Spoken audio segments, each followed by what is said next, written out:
Good afternoon. I'm Marina Zhuravleva and I invite everyone to a master class on botanical and floral prints. I arranged many master classes on botanical print and I received a lot of questions about how to create such products. For some reason they were most in demand.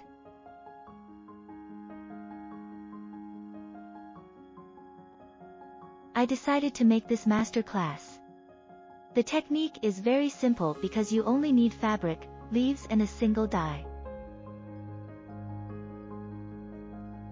This method is very easy, you can dye scarves, and it's just as wonderful to use on felted products.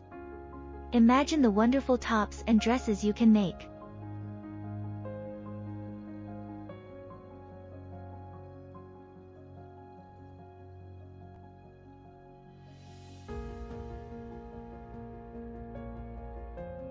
I will show you only how to dye a scarf, but in the process I will tell you how this method can be applied to various products.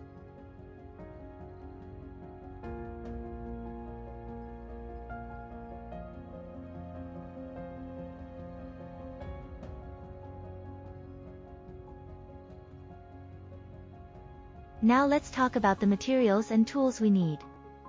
First of all, the fabric that we will dye. Dye is also needed and of course the leaves. Ideally it is better to use freshly picked leaves, but unfortunately they are not always available and therefore I make leaf preparations.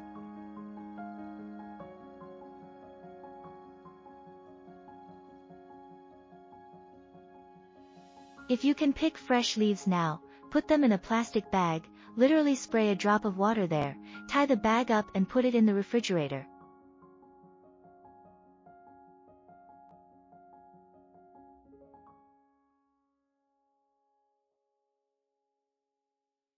It's best on the top shelf, because it's the coolest there. Leaves will be safe there for at least 2 weeks up to 2 months, of course if you didn't overdo it with water. When the leaves are stored, the only thing you will need to check from time to time is rotting leaves. I recommend putting them in small batches. I also collect green leaves and put them in a magazine. I lay out a few leaves, as many as fit on a page.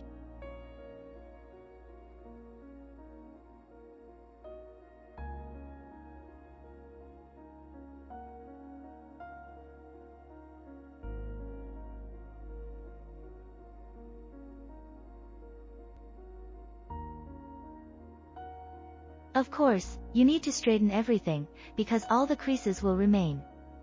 I go through a few pages and put the next batch of leaves this way.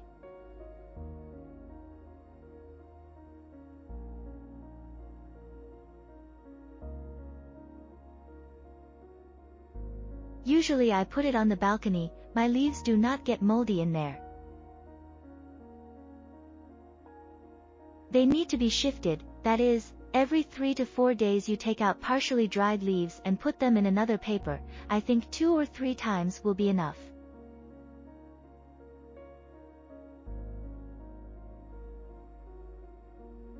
When the leaves are ready, I store them on the balcony in shoe boxes. It's convenient for me.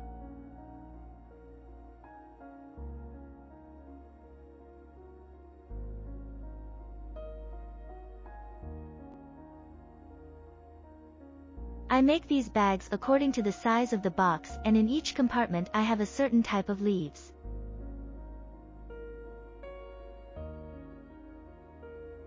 When I need it, I take out this bag, take the leaves, pour them with hot water and use them in my works.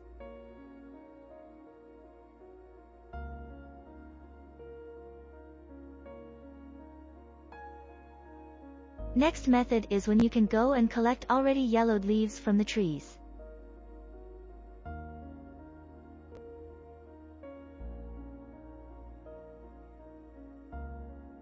It works best with maple, hazel and oak leaves. They are wonderfully stored. They can be tied in bunches or stored in boxes.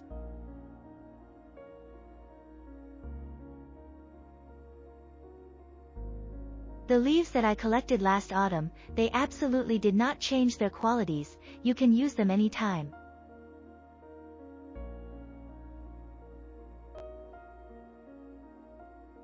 Now, let's talk about which leaves to use and which leaves are best suited for my techniques. Blackberries and raspberries, leaves that have rough surfaces.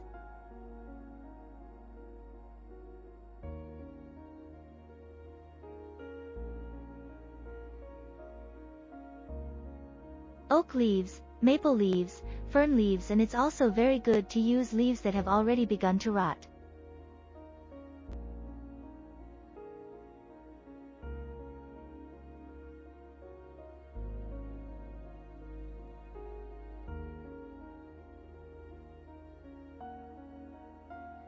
Go to the park and find leaves which began to rot. They can be collected, dried in the same way in papers and then used. They absorb the pigment from the dye very well and then give it well to the fabric.